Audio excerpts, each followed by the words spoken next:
I sit quietly at my mother's birthday dinner, surrounded by the warm chatter of family celebration. 25 pairs of eyes focus on Mom as she opens gifts, her smile widening with each tissue paper revelation. Dad raises his glass, commanding the room's attention the way he's done at every family gathering for as long as I can remember. To Elaine, he announces, his voice carrying across the long table. 65 years young and still putting up with all of us. Laughter ripples through the room. I join in, lifting my water glass in a practiced motion. This is comfort. This is family. This is where I've always belonged, even when I haven't felt it. Dad's gaze shifts to me, that familiar glint in his eye, the one that always appears right before he makes someone the center of his particular brand of humor. And to Giada, he continues, gesturing toward me with his wine glass. Still fighting the good fight with that, what do you call it again? Oh, the pajama laptop job? Changing the world from your couch, right? My hand tightens around the water glass. My smile freezes in place as laughter erupts around the table. Aunt Carol snorts into her napkin. Uncle Phil shakes his head with that same dismissive chuckle he reserves for stories about his daughter's art degree. My brother Carter catches my eye briefly before looking away, his smile uncomfortable but unwilling to fade. Something shifts inside me, a tectonic plate moving after years of pressure. I see with perfect clarity what I've been trying not to see for months. Years. They will never respect my choices. They will never acknowledge my success. The approval I've spent 33 years chasing will always remain just out of reach. The realization doesn't come with panic or heartbreak. Just clarity. Crystal clear understanding that washes over me like cool water. Without a word, I place my napkin beside my plate. I stand, smoothing the front of my dress. Happy birthday, Mom, I say quietly.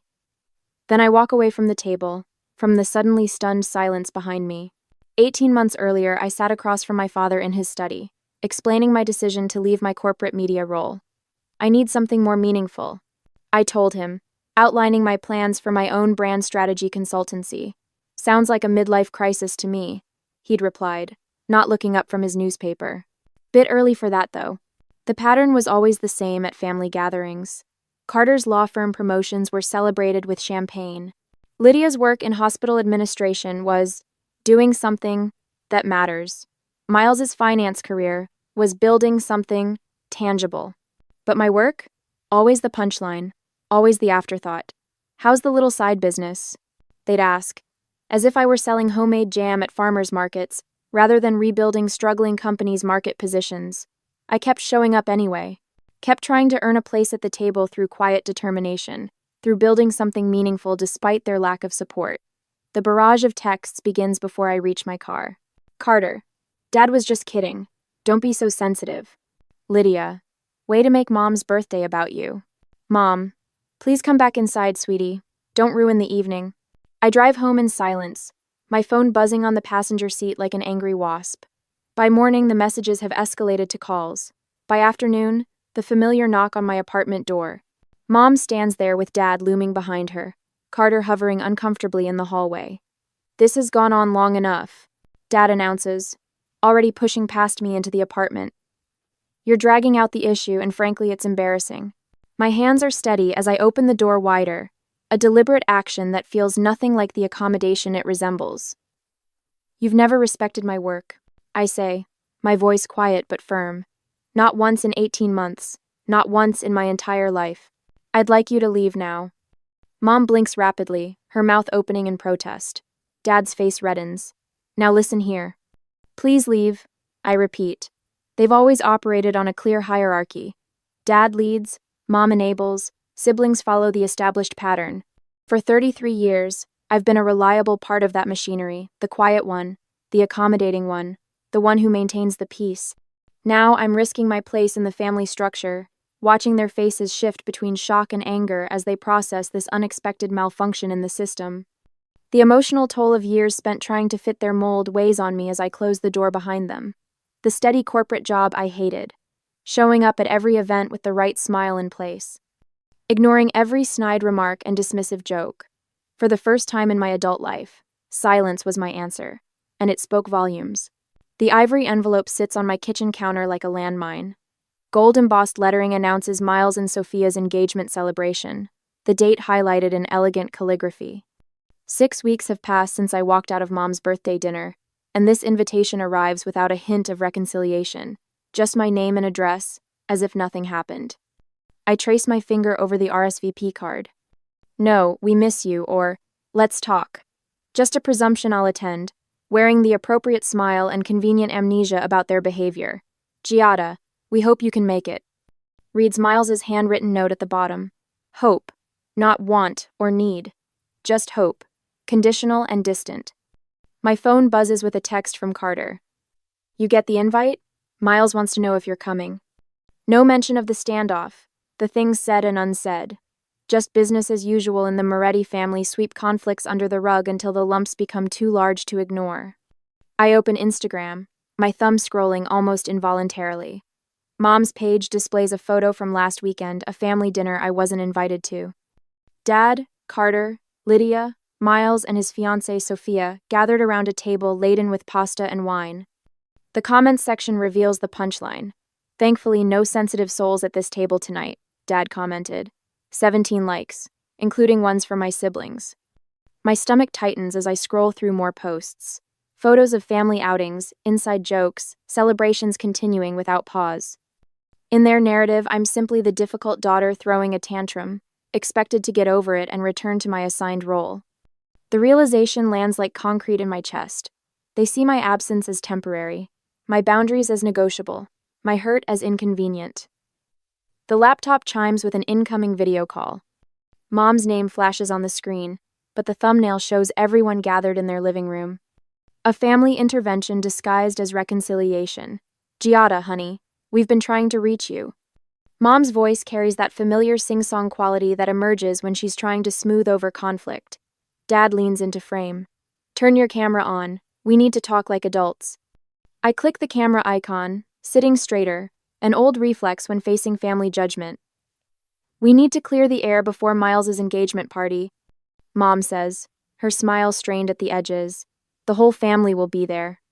I haven't decided if I'm attending, I say. 5 faces register identical expressions of shock. Even through the screen, I feel the weight of their collective disapproval. What do you mean you haven't decided?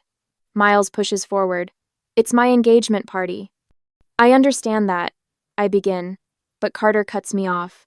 This is exactly why we have to walk on eggshells around you. Everything becomes a federal case. I didn't realize respecting my work was walking on eggshells. Lydia sighs dramatically. Have you considered talking to someone? Professionally? You've always been sensitive, but this is extreme even for you. Sensitive. The word hangs there, stripped of context, reframed as weakness rather than legitimate response to years of dismissal. You can't miss this, Giada, Miles says, leaning toward the camera. It would completely ruin my special day if my own sister wasn't there. That's not my intention. Dad's voice overrides mine, louder and final. You've always been the difficult one, Giada, always trying to be different instead of being part of this family. The accusation lands with practiced precision. Different, difficult. The labels they've assigned me since childhood, whenever I failed to conform. If you miss this party, Mom adds softly, delivering the threat with gentle hands, it will permanently damage your relationship with Miles. Is that what you want? The subtext is clear. Conform or be cast out. Play your part or lose your place. The family system tolerates no defectors. Think about what this means, Lydia continues. All the extended family will be there. What will everyone think if you're the only one missing? The practical consequences unfold before me, cousins, aunts, and uncles hearing only their version of events. Whispers of, what happened to Giada? With answers shaped by my absence. We're trying to help you, Carter says. Don't you see that? The call ends 30 minutes later. I sit alone in my apartment, tears falling freely as the weight of their expectations presses down. The choice before me feels impossible. Maintain my dignity or maintain my family ties. Neither option promises peace. My laptop pings with a new email. A client I worked with last quarter, a small publishing house on the brink of closure before my rebrand strategy. Giada, we've just closed our most successful quarter in 5 years. The board specifically mentioned you as the quiet force behind our company's transformation. Thought you should know. I stare at the message, warmth spreading through my chest. Someone sees the value in my work. someone recognizes what I've built. As I sit reading that email, I wonder, should I attend the engagement party and maintain peace? Or should I finally show my family what I've built on my own terms? Sometimes silence speaks volumes, but would missing my brother's celebration be a statement or a surrender? My family wants me there as the version of myself they've created, not the woman I've become. The ivory invitation waits on my counter, demanding an answer. The longer I look at it, the more clearly I see the question isn't whether I'll attend Miles's party, it's whether I'll continue attending the performance of family at the expense of my truth. 4 days later, I woke to the relentless ping of my phone. 3 new notifications, all from Dad's Facebook. The latest post shows the family gathered around a bonfire at Uncle Phil's lake house, everyone smiling with wine glasses raised. The caption reads, "Family always shows up for each other, no matter what." 27 likes, 14 comments, most variations of beautiful family, and so true. I set my phone face down on the nightstand, breathing through the tightness in my chest. Mom calls while I'm reviewing client analytics. I almost let it go to voicemail, but slide my thumb across the screen at the last moment. "Miles is so disappointed you haven't RSVP'd yet," she says instead of hello. "He specifically asked me to check if you're coming." "I haven't decided," I answer, my voice steadier than I feel. "What's there to decide? It's your brother's engagement party." I hear the kitchen faucet running in the background, the familiar clink of dishes being rinsed. Mom never calls without multitasking. "I have a client meeting that weekend." Her sigh carries decades of practiced disappointment. "You know they scheduled the pre-engagement dinner at our house for Thursday. Everyone will be there." Thursday. My meeting with Portland National Bank, my largest potential client to date. The coincidence feels too perfect to be accidental. After we hang up, Aunt Carol texts, "Why are you causing drama before Miles's big day?" Then Uncle Phil. Then my cousin Stephanie. The family phone tree activated, branches heavy with judgment. At 2 a.m., I'm still at my desk, sleep a distant memory. The proposal for Portland National glows on my screen, every slide scrutinized a dozen times. My back aches from hunching over my laptop for 14 hours straight. The clock in the corner of my screen seems to mock my dedication or desperation. This is the 3rd night this week I've worked until dawn. Not because the projects demand it, but because proving my business isn't a hobby has become an obsession. The irony doesn't escape me, working myself to exhaustion, to prove something to people who won't believe it anyway. Before every family call, the anxiety starts as a flutter in my stomach and climbs to my chest, making my hands shake and my thoughts scatter. I've developed rituals to counter it: deep breaths, shoulder rolls, rehearsed responses to potential criticisms. No, this isn't just a phase. Yes, I have actual clients. No, I don't regret leaving my corporate job. Words practiced in the shower, in front of mirrors, while driving ammunition stockpiled for battles I always lose anyway. The holidays are worst. Last Christmas, I stayed home to finalize a campaign launch, watching my family's celebration unfold through Instagram stories. Mom in her red apron, Dad carving the turkey. The empty chair at the table nobody mentioned. A knock at my door startles me from my thoughts. It's nearly 6 in the evening, and I haven't left my apartment all day. I peer through the peephole to find Rebecca, my neighbor, holding something wrapped in a kitchen towel. "You looked like you could use something warm," she says when I open the door, handing me a loaf of bread still radiating heat. Sometimes the family we choose matters more than the one we're born into. The simple kindness catches me off guard. I invite her in for coffee, the first human interaction I've had in days that doesn't involve client meetings or family tension. 3 days later, I'm reviewing architectural plans for my studio space in the Arts District when Carter calls. I know why before I answer. "So are you coming to the engagement party or what?" he asks, his lawyer voice in full effect. Mom's about to lose it over the RSVP list. I look down at the plans spread across my coffee table, the culmination of 18 months of work, the physical manifestation of everything I've built. I'm investing in myself that weekend. I say simply, what could possibly be more important than family? The disbelief in his voice is palpable. My fingers trace the outline of what will become my conference room. For once, I'm putting myself first. I'm investing $24,000 in a physical studio space. That's my priority now. The silence stretches between us, heavy with surprise. When Carter finally speaks, His voice has hardened. Mom and Dad were right. You really have changed. I feel an unexpected smile form. Yes, I reply. That's the point. There. After the call ends, I text Jenna and Mark, former colleagues who left the corporate world before I did. Within minutes, they've both offered to help with the studio renovation. We'll bring paintbrushes this weekend, Jenna writes, and wine, lots of wine. Over the next 2 weeks, the empty space begins to transform. The owners of the coffee shop downstairs bring up espressos and welcome cards. The vintage clothing boutique owner across the hall stops by with a hand-selected scarf to match your new sign. The florist from the corner delivers an arrangement with a note that reads, "To new beginnings." These people have no obligation to me, no shared DNA or holiday traditions, yet they celebrate my vision without question, without diminishment. At my dining room table, I finalize the guest list for my studio launch, clients who've trusted me with their brands, collaborators who've shared their expertise, industry friends who've offered connections and advice when my family offered only doubts. I schedule the launch for Saturday, the 12th of June, the same day as Miles's engagement party. My cursor hovers over the Send Invitations button, my heart racing with the magnitude of my choice. This isn't just about missing a party or opening a studio. It's about declaring once and for all which life I'm choosing. I take a deep breath and click Send.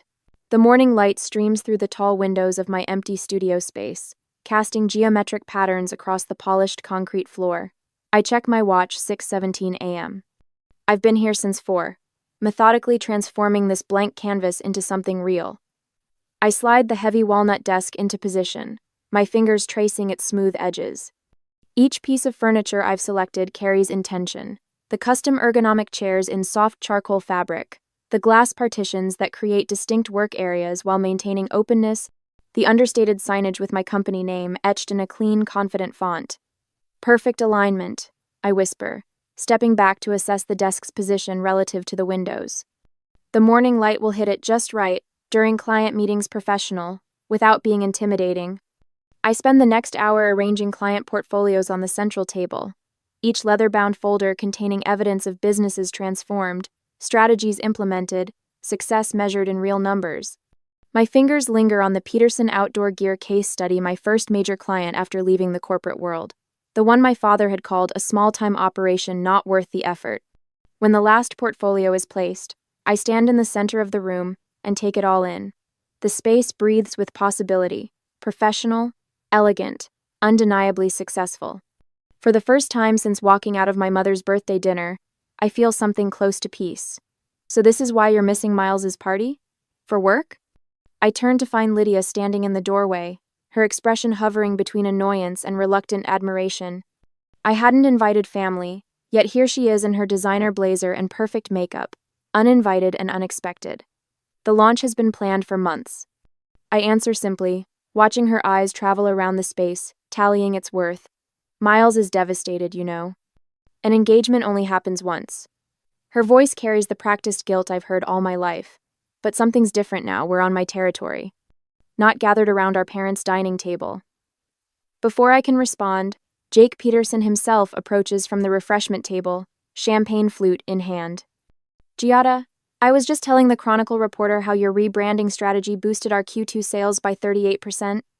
He gestures toward a woman taking notes near the window. This genius saved our family business after 30 years of steady decline. 2 other clients join the conversation, each adding their own testimony. She completely rebuilt our digital presence. The quiet force behind our turnaround. Portland's best-kept secret. Lydia's expression shifts almost imperceptibly. Her mouth opens slightly, then closes. For the first time in our adult lives, I watch my sister recognize something in me she hadn't seen before. I had no idea, she says quietly, her phone already out, snapping pictures of the space. Does Mom know what you've built here? When Lydia took photos to send to our family, I hesitated to ask her to stop. Would confronting her create more drama, or would allowing those pictures to speak for themselves finally show my family what I'd accomplished? The launch event builds momentum around me. Clients mingle with local business owners, sharing stories of transformation. The reporter from the Portland Business Chronicle scribbles in her notebook, occasionally glancing up to ask follow-up questions about what she calls the quiet builder of Portland's success. I hope you don't mind the ambush, Rebecca says, appearing at my elbow with a small group of neighbors in tow. We wanted to surprise you. Cause it. My neighbor has brought half our building, the retired teacher from 4B, the young couple from across the hall, even the cantankerous Mr. Wilson from the first floor. They're all here, filling my professional space with the warmth of community I never found at family gatherings. I'm glad you came, I tell her, meaning it more deeply than she knows. The afternoon unfolds like a dream, champagne glasses clinking, business cards exchanged, conversations flowing around me as I stand in the center of what I've created. This isn't just a business milestone, it's the celebration of a new life built on my own terms. Later, I catch Lydia texting rapidly in the corner, her thumbs flying across her screen. Within minutes, my phone buzzes with notifications from the family group chat. Giada went all out but didn't invite any of us. Lydia's message reads beneath photos of my studio. The responses flood in immediately. Dad, choosing work over family again. Typical. Mom, the space looks lovely, sweetie. Wish we could have been there.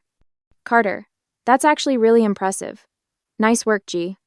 Miles, looks really professional. Sorry I missed it. Dad again. Miles's engagement should have been the priority. Some things matter more than work.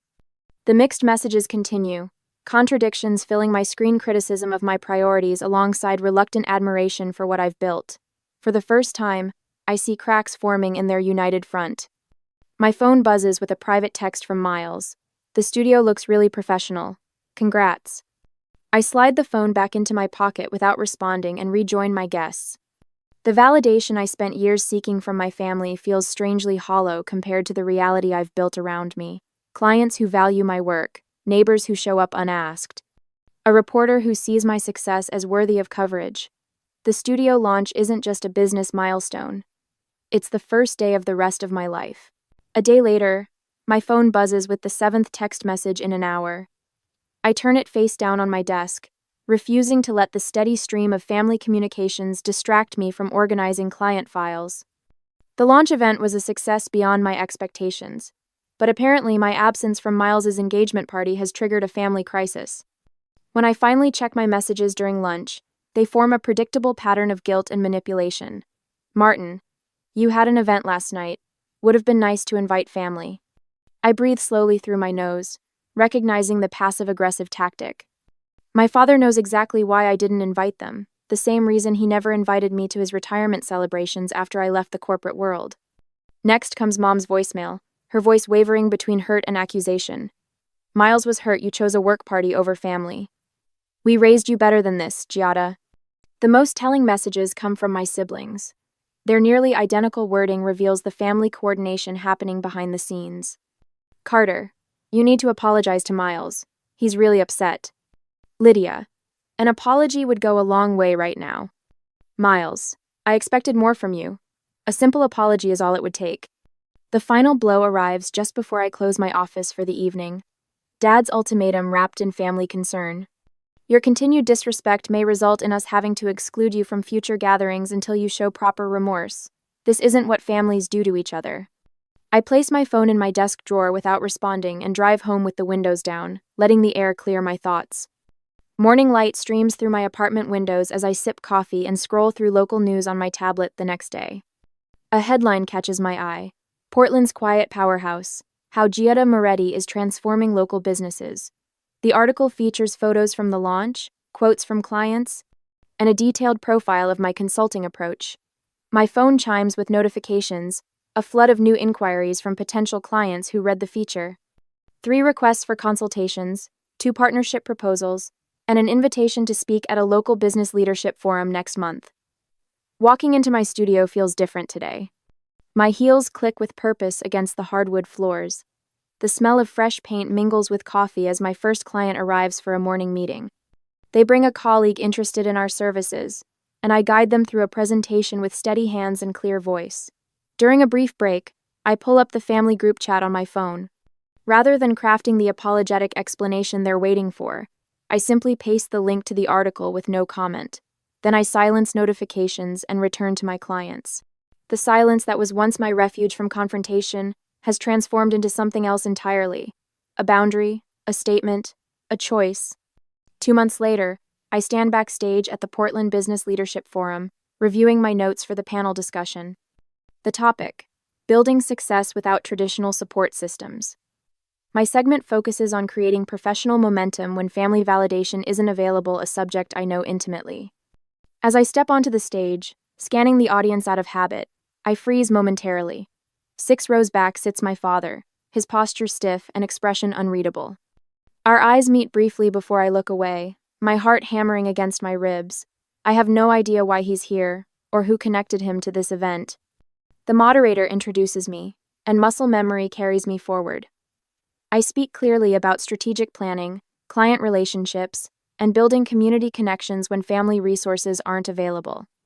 The questions flow naturally, and I find myself relaxing despite my father's presence. I neither acknowledge nor ignore him, simply continuing as planned. When asked about overcoming obstacles, I lean slightly forward in my chair.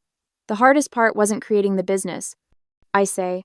It was accepting that not everyone who should support you will. Sometimes success isn't loud. It doesn't need validation or permission. It just needs to matter to you. Applause follows as the panel concludes. Attendees cluster around speakers, exchanging business cards and conversations. I'm discussing a potential collaboration when I sense someone approaching from behind. That was quite impressive, my father says, his voice carrying that familiar tone of calculated casualness. You've built something real here. I turn slowly. Martin stands with his hands in his pockets, waiting for my gratitude at his acknowledgement. Thank you for coming, I say, my voice steady. I'm not your enemy, Giada. He extends his hand as if offering peace. Something shifts in me, not the volcanic anger I once feared, but something cooler and more certain. You're not my enemy. I agree, not taking his hand, but you've chosen your pride over respecting me. His hand drops, his expression darkening with familiar disapproval. Before he can respond, I nod politely and walk away, leaving him standing alone exactly as I once stood at so many family gatherings. Over the next week, the family grapevine buzzes with news of our encounter. Aunt Carol calls to tell me I've broken your father's heart, while Uncle Phil surprisingly emails that he always knew you had it in you. The family splits along unexpected lines, some condemning my reader. Disrespect, others quietly expressing admiration for my independence. When I return from the studio on Friday evening, a cream-colored envelope waits in my mailbox. Inside is an invitation to Thanksgiving at my parents' house, still 3 months away. What catches my attention is the handwritten note in my mother's elegant script along the margin. We miss you. I place the invitation on my kitchen counter and stand looking at it for a long moment, wondering what kind of peace it offers and what it might cost. Light streams through the floor-to-ceiling windows of my expanded studio space, washing over the walnut conference table where my team sits. 3 months ago, this space was half the size. Now, with the adjoining unit incorporated, Patterson and Moretti Brand Consulting occupies the entire corner of the Portland Arts District building. The Westbrook campaign exceeded their quarterly targets by 23%, I say, clicking to the next slide. Their social engagement has doubled since implementing our strategy. Heads nod appreciatively around the table. 5 consultants, all reporting to me. A reality I sometimes still can't believe. Giada, Bloomberg Business just ran that feature on women-owned consultancies in the Pacific Northwest. Kendra says, sliding her tablet toward me. You're highlighted in the sidebar as Portland's quiet powerhouse. I smile, remembering how I once rehearsed responses to my family's cutting remarks in bathroom mirrors. Now, my name appears in business journals, and local entrepreneurs seek me out at networking events. The revenue reports show a 40% increase since last quarter. Numbers don't lie, unlike family platitudes. Let's wrap for today, I say, standing. Great work, everyone. As they file out, I notice the ease in my shoulders that was never present at family gatherings. The constant tension, the need to defend, explain, justify has finally lifted. Later that evening, my dining room fills with laughter. 8 people gather around my table, colleagues, neighbors, local business owners who've become friends. Rebecca places a steaming dish of paella at the center. To the woman who convinced me to invest in social commerce, Daniel raises his glass. My shop would still be struggling without you. The pajama strategist strikes again. Jokes Amy, my new business partner. Unlike my father's barbs, her teasing holds genuine affection. Instead of shrinking away, I laugh and raise my glass. Just wait until you see what I can do in proper clothes. The room erupts in laughter. Looking around at these faces, people who value my insights, who seek my counsel, I realize I've found something my family never gave me: recognition without conditions. Remember when you were afraid to tell people what you did for a living? Rebecca whispers as she helps clear plates. I nod, recalling how I'd mumble vague descriptions of my work, trained by years of dismissal to expect the same from everyone. The following weekend, a small group gathers in my backyard. Rebecca brings her famous lemon bars, the original supporters who helped paint walls and assemble furniture for my first studio space, relax in Adirondack chairs on the lawn. I raise my glass to creating our own definitions of success and family. Their faces reflect back the truth I've finally embraced, that family isn't just determined by blood, but by who celebrates your authentic self. Another Thanksgiving invitation sits on my desk the next morning. My mother's handwriting on the envelope still triggers a phantom anxiety, but it no longer consumes me. The fear of their judgment has diminished with each achievement they can no longer diminish. I've decided to attend, but on my own terms.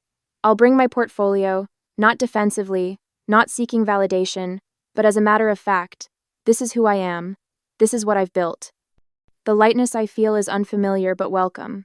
I've constructed a life that doesn't require shrinking myself to fit into my family's narrow definition of success. I've stopped waiting for their approval to feel complete. I place the invitation beside my computer and turn at the sound of a gentle knock. My assistant appears in the doorway. Your 10 o'clock is here, she says. The CEO from Meridian Technologies. I stand, smoothing the front of my dress, a gesture that once signaled anxiety but now feels like preparation. As I prepared to face my family again, I wondered, is it better to maintain relationships with those who diminish you by setting firm boundaries, or to build a completely new circle that celebrates who you truly are? The hardest part wasn't walking away. That first night, it was deciding if and how to walk back in.